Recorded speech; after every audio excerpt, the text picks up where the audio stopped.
Assalamualaikum, jumpa lagi di AKTV ya cuy. Oke lah, gak usah banyak basa-basi, mending kita langsung gas aja ke pembahasannya.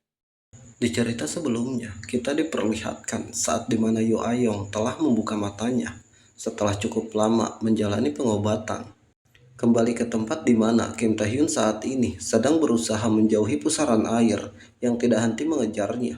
Tidak peduli seberapa tinggi dia terbang, ia tetap tidak bisa menjauh. Ia berpikir, jika seperti ini kemungkinan akan tertelan, dan lagi Blood Rampage yang ia gunakan akan segera menghilang. Dan seperti yang ia pikirkan, ia tidak sanggup lagi mempertahankan kemampuannya itu untuk terbang lebih tinggi, sehingga pada akhirnya ia pun terjatuh dalam pusaran. Tentunya pusaran itu pun seketika menyeret Kim Taehyun ke dasar lautan. Semakin ia tenggelam, napasnya pun perlahan mulai habis. Kesadarannya pun mulai memudar. Namun ia tidak bisa terjebak di sana lebih lama lagi. Ia mesti kembali karena Korea sedang membutuhkannya. Di saat yang sama, sebuah ledakan kuat tiba-tiba terjadi, tepat di mana para player Korea sedang bertarung melawan Payland Rank S. Ledakan barusan ternyata ditimbulkan oleh pertarungan ketua asosiasi yang kini menghadapi si Kasim. Sejumlah rentetan pukulan tidak henti-hentinya dia lancarkan dan mengenai telak ke setiap bagian tubuh si Kasim tanpa ada satupun yang meleset. Tapi bagi si Kasim, pukulan bertubi-tubi yang dilancarkan oleh ketua terasa seolah cuma menggelitik tubuhnya, saking terlalu lemahnya pukulan tersebut. Melihat bagaimana kondisi Kang Hyuk, ia tidak memiliki pilihan selain mengulur waktu selama mungkin sampai Kang Hyuk bisa kembali terbangun. Sementara ketua mengulur waktu dengan berbagai cara, Lim Ayong memanfaatkan kesempatan itu untuk membangunkannya. Melihat perjuangan ketua, si Kasim berkata, walaupun Kang Hyuk bisa terbangun, tetap saja tidak akan ada yang berubah. Mereka akan kalah dan vaksinnya akan dihancurkan. Dan dunia tidak akan menjadi milik manusia biasa, tetapi hanya untuk manusia terpilih seperti dirinya. Jangan sedih, kematianmu akan menjadi pondasi bagi era baru, ucapnya sambil mencengkeram tangan ketua. Cengkeraman kuat yang tentunya menyakitkan, bahkan sampai mematahkan tangan ketua, lalu melemparkannya jauh ke belakang setelah mematahkan tangannya itu. Setelah menyingkirkan ketua, dia pun menargetkan Lim Ayong dan juga Kang Hyuk, yang mana saat ini mereka juga sudah babak belur akibat melawannya. Di situasi bagaimana keadaan ketua dan keadaan Kang Hyuk yang masih pingsan, Lim Ayong tidak memiliki pilihan selain maju sendiri dengan sisa-sisa tenaga yang dia miliki. Tidak ingin menyerah begitu saja, ketua pun kembali bangkit untuk bertarung, meskipun dengan hanya sebelah tangan. Mengetahui hal itu, si Kasim berkata, jika saja kau tetap berbaring, mungkin saja kau bisa hidup lebih lama lagi. Ketua lantas mengatakan bahwa ketua asosiasi player adalah perwakilan semua player dan para player Korea sedang bertarung sekuat tenaga. Untuk melindungi vaksin, mereka mengerahkan segala yang mereka miliki dalam pertarungan ini. Jadi bagaimana mungkin aku yang seharusnya menjadi contoh bagi mereka akan berbaring dan menyerah begitu saja? Aku akan bangun lagi dan lagi. Itulah tugas dari setiap player dan satu-satunya jalan yang layak untuk membantu Kim Taehyun. Kalau begitu, aku akan mengirimmu ke neraka lebih dulu. Setelah itu, player lain akan mengikutimu. Timpal si Kasim sambil mempersiapkan serangan penghabisan untuk ketua. Melihat tindakan si Kasim tentu membuat Lim Ayong panik dan secepatnya memperingati ketua untuk menjauh. Akan tetapi, si Kasim sudah lebih dulu menembakkan serangannya dan ketua juga nampaknya tidak memiliki kesempatan untuk menjauh. Dan boom, serangan itu pun seketika menghantam dengan sangat kuat, namun tidak mengenai ketua, karena seseorang yang entah dari mana datangnya menangkis serangan tersebut. Bahkan saking kuatnya pertahanan orang itu, mampu melindungi ketua tanpa terkena dampaknya sedikit pun. Si Kasim yang melihat itu pun sontak terkejut. Bagaimana mungkin serangannya bisa ditangkis dan siapakah orang yang telah melakukannya? Dan di saat yang sama ketua juga nampaknya terkejut, seolah orang itu tidak asing bagi dirinya. Yap, orang yang datang secara tiba-tiba untuk melindunginya tidak lain dan tidak bukan adalah Yu Ayong.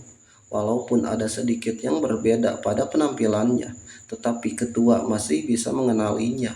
Mereka tidak menduga bahwa Yu Ayong telah terbangun, tetapi di sisi lain, tim Ayong merasa aura kakaknya itu tidak sama seperti biasanya. Si Kasim juga tidak menduga wanita yang dulu dia culik ternyata masih hidup.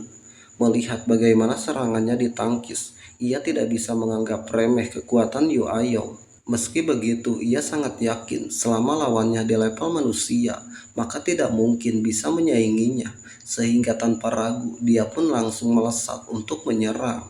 Namun begitu dia berada dekat pada lawannya, instingnya tiba-tiba bergetar hebat saat merasakan tekanan kekuatan cukup besar dari yang dikeluarkan oleh Yu Ayong. Dia mengetahui bahwa kekuatan ini tidak lain adalah kekuatan Succubus Queen, tetapi dia terlambat menyadari serangan lawannya, sehingga tentakel yang diarahkan oleh Yu Ayong seketika menghujam tepat kepadanya, dan seketika itu juga membuat dia terhempas ke belakang. Tidak hanya sekali, bahkan beberapa kali dia terkena telak oleh serangan itu. Dalam pikirannya dia bertanya-tanya, mengapa Yu Ayong bisa menggunakan kekuatan seorang duk. Padahal dia mengetahui kontraktor sesungguhnya adalah Kim Tae-hyun. Apakah mungkin Succubus Queen membantu Kim Tae-hyun dengan cara menjadikan Yu Ayong sebagai wadah cadangan? Hal itu pun sontak membuatnya sangat kesal, tapi baginya itu tidak masalah. Yu Ayong hanyalah cadangan, sedangkan dirinya adalah kontraktor yang sesungguhnya. Di sini ia adalah makhluk dengan tingkat yang lebih tinggi, sehingga tidak akan bisa dikalahkan. Lalu dia membalas serangan itu dengan distopia, sebuah kemampuan yang cukup kuat sampai mampu menghanguskan semua tentakel itu dan melemahkan kekuatan Yu Ayong dalam sekejap. Seperti yang dikatakan oleh si Kasim barusan, kekuatan Yu Ayong sedikit demi sedikit menghilang, tetapi dia juga yakin bahwa si Kasim juga akan kembali menjadi manusia biasa. Mendengar pernyataan itu, si Kasim lantas tertawa. Dia mengatakan, itu adalah jarak yang tidak akan pernah bisa manusia lewati. Tepat setelah mengatakan itu, dia sontak terkejut melihat Lim Ayong dan juga Kang Hyuk tiba-tiba menahan kedua kakinya. Dan di saat yang sama dia juga melihat ketua asosiasi ternyata telah berada tepat di depan mukanya.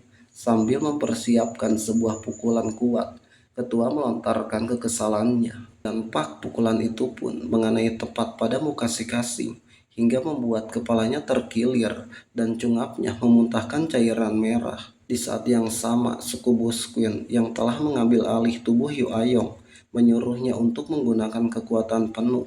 Karena saat ini adalah momen di mana Yu Ayong bisa mengeluarkan segala yang ia miliki, dan secara spontan kekuatannya pun seketika meluap.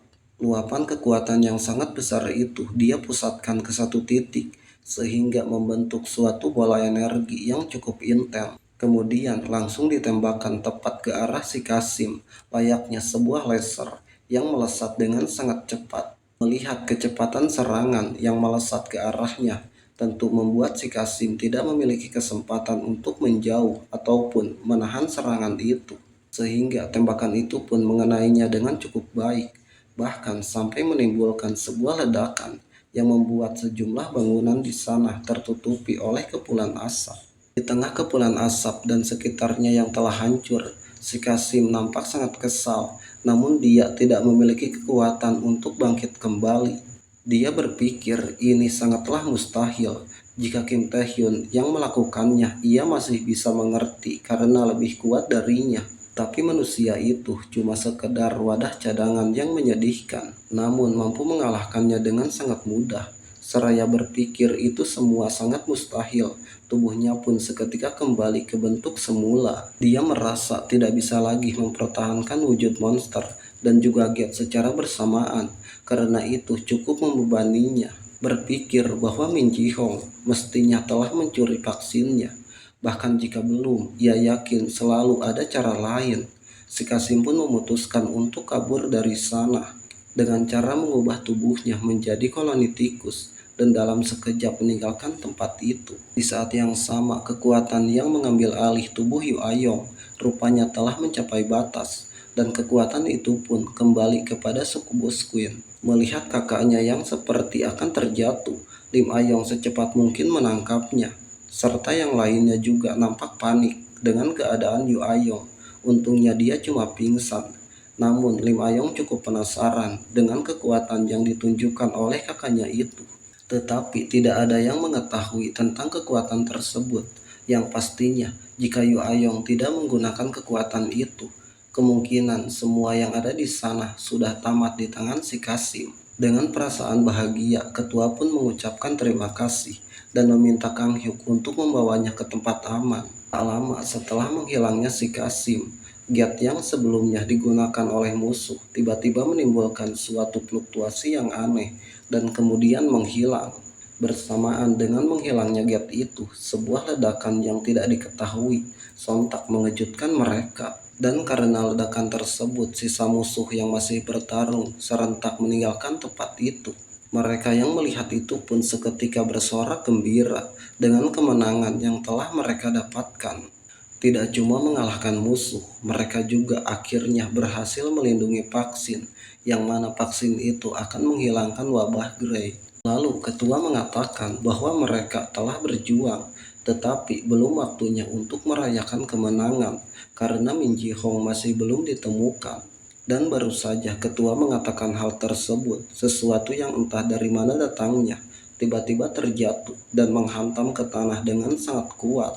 Hingga ledakan yang ditimbulkan seketika menghempaskan sebagian player sampai membuat mereka terluka sekaligus menimbulkan kepanikan. Ternyata hal itu disebabkan tidak lain oleh Min Ji Hong yang sepertinya sengaja menghantamkan asisat Ebi ke hadapan mereka semua. Dan di saat ketua hendak melihat keadaan mereka, dia seketika terkejut begitu melihat orang yang ada di hadapannya. Punggung yang dia lihat mengingatkan ketua pada sosok Min Ji Hong yang dahulu pernah melakukan kejahatan di depan matanya. Dan kini orang yang sama persis tengah berada tepat di hadapannya dengan penampilan yang berbeda. Seolah tidak percaya dan juga penasaran, ketua lantas bertanya, apakah orang itu adalah Min Ji Hong? Lalu Min Ji Hong menoleh dan menyapa ketua sambil menunjukkan tekanan kekuatan yang sangat mencekam dengan penampilan barunya. Mereka yang tidak mengenali Min Ji Hong tentu bertanya-tanya, tetapi ketua lebih penasaran dengan penampilan Min Ji Hong serta wanita yang dibawanya. Lalu dengan bangganya Min Ji Hong mengatakan penampilannya itu adalah kekuatan baru yang diberikan oleh Duk Orgal. Kekuatan yang katanya akan membunuh manusia yang menerimanya. Tetapi baginya itu sepadan dengan nyawa yang ia pertaruhkan. Ia telah berhasil melewati ujiannya dan naik ke alam yang lebih tinggi. Mendengar Min Ji Hong semakin tenggelam dalam obsesinya itu, tentu membuat ketua semakin jauh lebih kesal. Min Ji Hong kembali mengatakan yang ingin dirinya lawan hanyalah Kim Tae Hyun, tetapi Kim Tae Hyun tidak ada di sana. Dan wanita yang ia bawa mengaku sebagai teman dekatnya. Jadi ia melawannya, tetapi ternyata sangatlah lemah. Melihat situasi di sana, Min Ji Hong menebak bahwa si Kasim telah dikalahkan. Ia tidak menduga dengan kekuatan Korea. Akan tetapi ini juga cukup bagus untuk sebuah pemanasan. Jadi ia akan menyelesaikan apa yang telah dimulai oleh si Kasim. Mendengar kesombongan yang ditunjukkan oleh Min Ji Hong, tentu mereka tidak terima dan berbalik menantangnya, walaupun sebagian dari mereka tidak mengenalinya. Dan tantangan yang mereka lontarkan justru malah membuat dia semakin ingin menghajar mereka dan menunjukkan bagaimana perbedaan kekuatannya. Tanpa banyak cincong, dia langsung melesat dan dalam sekejap sudah menghantam salah satu player nasional, hingga membuatnya langsung muntah dan tumbang dengan sekali pukulan. Melihat salah satu dari mereka ditumbangkan dengan sekali pukul, si wanita sontak maju untuk menghadapinya. Dan tidak tinggal diam, Min Ji Hong menggunakan skill untuk menekan kekuatan wanita itu. Di saat wanita itu berada dekat dengan Min Ji Hong, dia justru tidak bisa melakukan apa-apa, seolah kekuatannya mendadak menghilang. Dan alhasil dia malah tertangkap oleh Min Ji Hong, lalu dihantamkan ke tanah dengan sangat kuat hingga terkapar pingsan. Kemudian giliran Kang Hyuk yang maju. Dia mencoba mencengkeram tubuh Min Ji Hong dengan kekuatan otot bisnya. dan disusul oleh si kacamata yang tengah siap mengeksekusi dengan kekuatan penuh.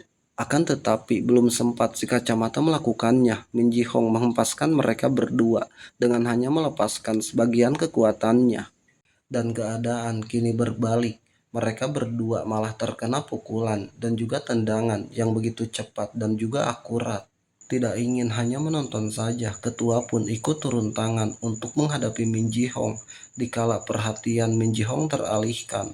Namun pukulan kuat yang coba dilayangkan oleh ketua mampu ditahan dengan santainya oleh Min Ji Hong tanpa terdorong sedikit pun. Lalu dia pun berkata, melihat wajah ketua sedekat ini membuat dirinya teringat akan kenangan masa lalu.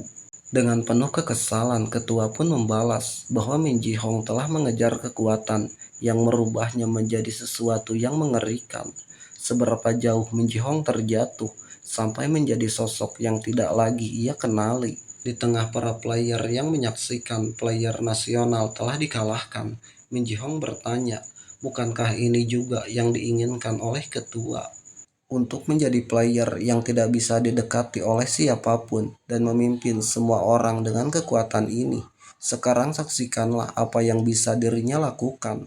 Ucap Min Ji Hong yang langsung melakukan aksinya untuk memperlihatkan bagaimana hebatnya kekuatan yang kini telah ia capai kepada ketua asosiasi.